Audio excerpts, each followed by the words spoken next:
பிஸ்மில்லாஹிர்ரஹ்மானிர்ரஹீம். அளவற்ற அருளாளன் நிகரற்ற அன்புடையோன் எல்லாம் வல்ல அல்லாஹ்வின் அருள் பெயர் கொண்டு துவங்குகிறேன்.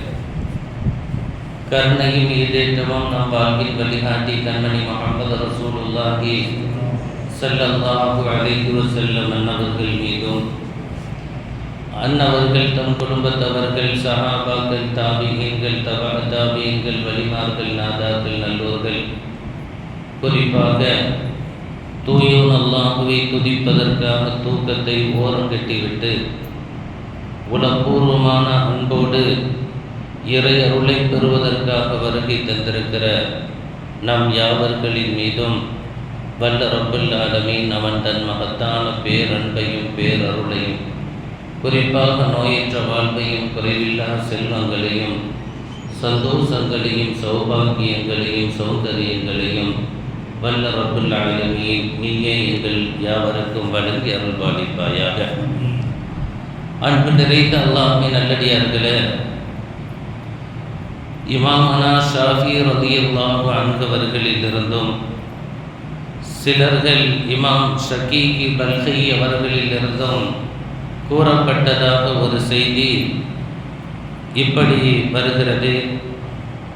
தலப்னா தர்க துனூபி ஃபவஜத்னாஹா ஃபீ ஸலாத்தில் லுஹா வ தலப்னா லியாஅல் குபூரி ஃபவஜத்னாஹு ஃபீ கிராஅத்தில் குர்ஆன் வ தலப்னா உபூரஸ் ஸிராத்தி ஃபவஜத்னாஹு ஃபீ ஸௌமி வஸ் ஸதகா وَطَلَبْنَا ظِلَّ الْعَرْشِ فَوَجَدْنَاهُ فِي أَخْوَةِ الصَّالِحِينَ.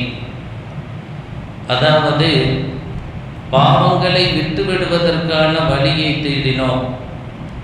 தலபுனா தருக்கதுனோ, நாங்கள் பாவத்தை எப்படி விட்டு விலகி வாழ்வது என்று நாங்கள் தேடுகிற பொழுது அதற்கான வழியை ஃபவஜத்னாஹா ஃபீ ஸலாத்தில் லுஹா, லுஹா தொழுகையிலே கண்டோம். வதலப்னா தியாஅல் குபூர், எங்களது கபறுகளை ஒளியாக்கிக் கொள்வதற்கான வழியை தேடினோம்.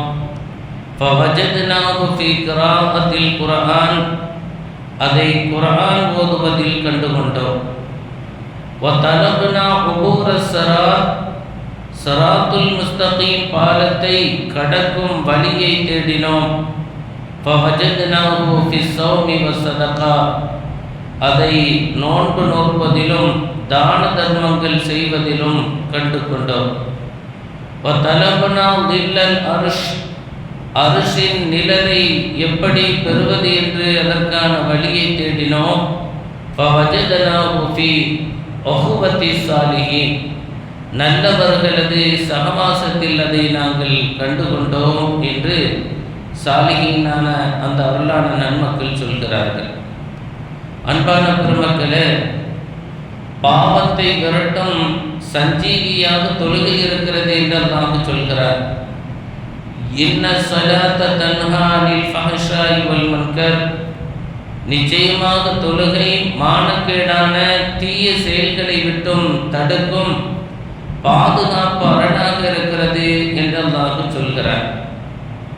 லுஹா குறித்து, லுஹா தொழுகையினுடைய மேன்மை குறித்து கண்மணி ஸல்லல்லாஹு அலைஹி வஸல்லம் அவ்வளவு செய்திகளை நமக்கு சொல்லி தந்திருக்கிறார். பொதுவாகவே தொழுகை நம்முடைய பாவங்களை தடுக்கிறது. ஒவ்வொரு தொழுகையும் ஒவ்வொரு விதமான பலாபலன்களை பெற்று தருகிறது. அதில் லுஹா தொழுகை 2 ரக்காத் தொழுவது இருக்கிறது, அது அல்லாஹ்வுக்கு அவ்வளவு பிடித்தமானதாகவும் இருக்கிறது. நம்முடைய வாழ்வாதாரங்களினுடைய வளங்களை அல்லாஹ் ரப்புல் ஆலமீன் அதில் வைத்திருக்கிறான் என்று கண்மணி முஹம்மது ரசூலுல்லாஹி ஸல்லல்லாஹு அலைஹி வஸல்லம் அவர்கள் சொல்லித் தருவார்கள். இரண்டாவது, கபரினுடைய ஒளி, நம்முடைய கபரை எப்படி நாம் பிரகாசப்படுத்திக் கொள்வது என்பதற்கான வழியை நாங்கள் தேடினோம். அதை நாங்கள் குர்ஆன் ஓதுவதில் கண்டுகொண்டோம் என்று சொல்கிறார்கள். அல்லாஹ் அருள்மறையிலே சொல்வார், யா அய்யுஹன் நாஸு கத் ஜாஅக்கும் குர்ஆனும் மின் ரப்பிக்கும் வ அன்ஸல்னா இலைக்கும் நூரம் முபீனா. மக்களே, உங்கள் இறைவனிடமிருந்து உங்களுக்கு தெளிவான ஆதாரம் வந்திருக்கிறது, மேலும் உங்களிடம் தெளிவான ஒளியையும் நாம் இறக்கி வைத்திருக்கிறோம் என்று குர்ஆன் உங்களுக்கான பிரகாசம் ஒளி என்றதாக சொல்கிறார்.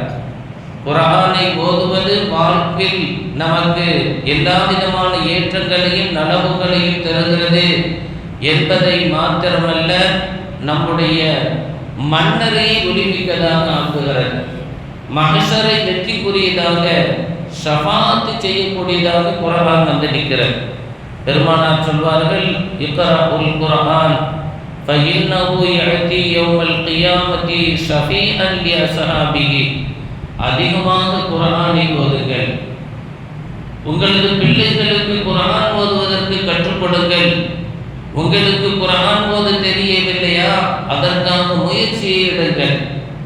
ஏனென்றால் குர்ஆன் தான் உங்களுக்கான பலம், நலம் தரும் அற்புதமான பொருளாக இருக்கிறது என்று பெருமானார் ஸல்லல்லாஹு அலைஹி வஸல்லம் அவர்கள் நமக்கு சொல்வார்கள். மூன்றாவது சாலிஹீன்களான அந்த நன்மக்கள் சொல்லும் பொழுது சொல்கிறார்கள், ஸிராத்துல் முஸ்தகீம் பாலத்தை கடப்பதற்கான வழியை நாங்கள் தேடினோம். அது நோன்பிலேயும் தான தர்மங்களிலேயும் இருக்கிறது என்பதை நாங்கள் கண்டுகொண்டோம். பெருமானார் சொல்வார்கள், அஸ்ஸியாமு ஜுன்னா, நோன்பு ஒரு விதமான கேடயம். கேடயம்னா நம்மை எதிரிகளிலிருந்து பாதுகாக்குகிற ஒரு கவசமாக அது இருந்து கொண்டே இருக்கிறது. நோன்பாளிகள் ஒரு கேடயத்தை அமைத்து கொண்டவர்களைப் போல தங்களை தாங்கள் அவர்கள் பாதுகாத்து கொண்டவர்களாக அமைந்திருக்கிறார்கள் என்று கண்மணி முஹம்மது ஸல்லல்லாஹு அலைஹி வஸல்லம் சொல்வாங்க. தான தர்மங்களை பற்றி நம்ம சொல்ல வேண்டிய அவசியம் அந்த அளவுக்கு பெருமானார் ஸல்லல்லாஹு அலைஹி வஸல்லம் சொல்றாங்க. ஒரு மனிதன் கடைசி நேரத்தில் அல்லாஹ்விடத்தில் கேட்கிற அந்த வார்த்தை என்ன என்பதை அல்லாஹ் சொல்லும் பொழுது சொல்கிறான், யா அல்லாஹ் கொஞ்ச நேரத்தை தான் நான் போய் தர்மம் செய்துட்டு வந்துடுறேன். அவன் கேட்கிற வார்த்தை கடைசி நேரத்தில், யா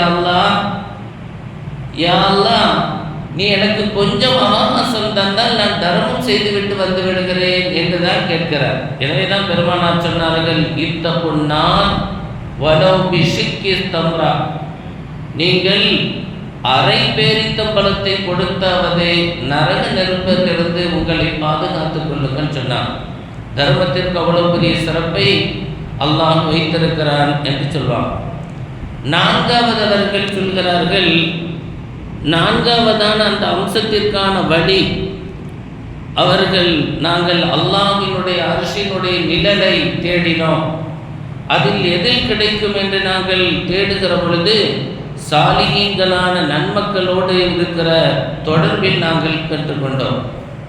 பெருமானார் ஸல்லல்லாஹு அலைஹி வஸல்லம் சொல்வாங்க, மஹ்ஷர் பெருவழியிலே அல்லாஹ்வினுடைய அரிசின் நிழலை பெறுகிற 7 கூட்டத்தார்களில் ஒரு கூட்டத்தார் யார்?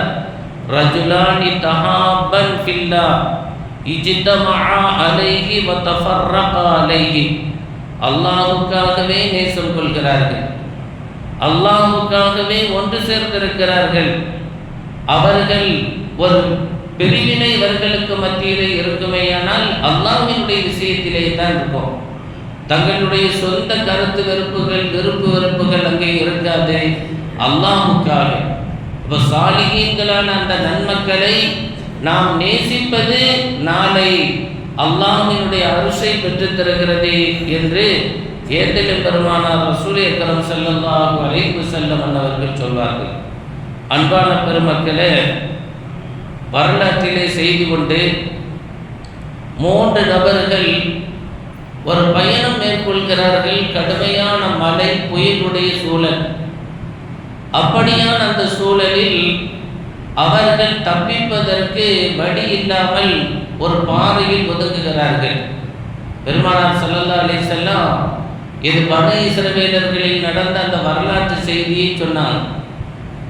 அப்போ அவர்கள் போய் ஒதுங்கினார்கள். அவர்கள் ஒதுங்கி அந்த மலை குகையை ஒரு பெரிய பாறாங்கல் வந்து அடைத்து விடுகிறது. வெளியே வருவதற்கு வழி இல்லாமல் பரிதவிக்கிற பொழுது அவர்கள் 3 பேருமாக பேசிக்கொண்டது, அல்லாஹ்வுடைய உதவி இல்லாமல் நாம் வெளியே செல்ல முடியாது. இறை உதவி மாத்திரம்தான் நம்மை வெளியே நம்முடைய இல்லத்திற்கு கொண்டு போய் சேர்க்க முடியும். எனவே நாம் செய்த நல்லறங்களை ஒவ்வொருவர்களும் நினைத்து பார்த்து அல்லாஹ்விடத்திலே முறையிடுவோம். அதன் வழியாக நாம் ஈடேற்றம் பெறுவோம் என்று பேசிக்கொண்டார்கள். சரி என்ற முடிவுக்கு பிறகு ஒருவர் தன்னுடைய பெற்றோருக்கு செய்த அந்த உபகாரத்தை அல்லாஹ்விடத்திலே முன்வைத்தார். யா அல்லாஹ், என்னுடைய பெற்றோருக்கு நான் அவ்வளவு ஹிதமத்து செய்திருக்கிறேன், பணிவிடைகள் செய்திருக்கிறேன், கண்ணியம் செலுத்தியிருக்கிறேன். எனவே இதனுடைய பரக்காத்தினால் எனக்கு விமோச்சனத்தை தா என்று கேட்டார். மற்றொருவர் சொன்னார், யா அல்லாஹ், எனக்கு பாவம் செய்வதற்கு எல்லா வாய்ப்பும் இருந்தது. என்னிடத்தில் பணபலம் இருந்தது, உடல் பலம் இருந்தது, தனிமை இருந்தது. யாரும் என்னிடத்துல வந்து கேட்க முடியாது. அவ்வளவு வாய்ப்பு இருந்துச்சு, அவ்வளவு பாவமா செய்யலாம். ஆனாலும் கூட உன்னுடைய அச்சம் என்னை தடுத்தது. யார் பார்க்கவில்லை என்றால் என்ன, அவன் பார்த்து கொண்டிருக்கிறானே, நீ பார்த்து கொண்டிருக்கிறாயே என்ற பயத்தோடு அந்த பாவங்களை எல்லாம் ரப்பை நான் தவிர்த்து வாழ்ந்தேன். அது நலமா இல்லையா? அதனுடைய பரக்காத்தினாலாவது என்னை காப்பாற்றி என்று அவர் கேட்டார். 3வது, தான் தன்னிடத்திலே பணி செய்த அந்த பணியாளரின் மீது கருணை கொண்டார். தன்னிடத்திலே பணியாற்றுகிறார், நாம் தான் அவருக்கு பலவிதமான உபகாரங்களை செய்ய வேண்டும், நம்முடைய பொறுப்பில் இருக்கிறார் என்ற அந்த கனிவோடு அவர் நடந்து கொண்டார். எனவே அதை அல்லாஹ்விடத்திலே முன்வைத்தார். யா அல்லாஹ், நான் தொழிலாளி விஷயத்தில் எவ்வளவு கருணையோடு நடந்து கொண்டேன், உன்னுடைய அன்பை பெறுவதற்காக அல்லவா. எனவே அது நற்கர்மமாக இருக்குமே, ஆனால் என்னை காப்பாற்றி என்று துவா செய்தார்கள். அவங்க 3 பேர்களும் அந்த ஆபத்திலிருந்து வந்தார்கள் என்று பெருமானார் ஸல்லல்லாஹு அலைஹி வஸல்லம் அவர்கள் சொல்வார்கள். ஆக நாம் உலகத்தில் மறைத்து செய்யும் ஒரு நல்ல செயல் யாருக்குமே தெரியாது. 4 பேர் பார்க்கணும் என்று செய்வது, 4 பேர் அப்படி வச்சுன்னு அப்படி செய்கிறது, நானும் கொடுத்தேன் நானும் செய்தேன், அந்த எண்ணமே என்ன செய்கிறோம், நம்ம நன்மையில அழிச்சு போடணும். எல்லாம் பாதுகாக்கணும். நம்ம அடிக்கடி நினைவுபடுத்துகிற ஒரு செய்தி, ஒரு டியூப்லைட்ல அத்தா பேர் அம்மா பேர் வரைக்கும் தம் பேர் வரைக்கும் எழுதி போட்டிருப்போம். இது தர்மமா? தர்மம்தான். ஆனால் இதை விட யார் வாங்கி கொடுத்தாலே தெரியாம இருக்குது. பார்த்தீங்களா, கடைசி வரைக்கும் தெரியாது. இந்த இடத்துல இது யார் செய்தா அப்படின்னு செய்யறதுக்கு இது ஆகச்சிறந்த தர்மம். பெருமானார் ஸல்லல்லாஹு அலைஹி வஸல்லம் அதற்கு அவ்வளவு ஏற்றம் இருக்கிறது என்று சொல்லி தருவார்கள்.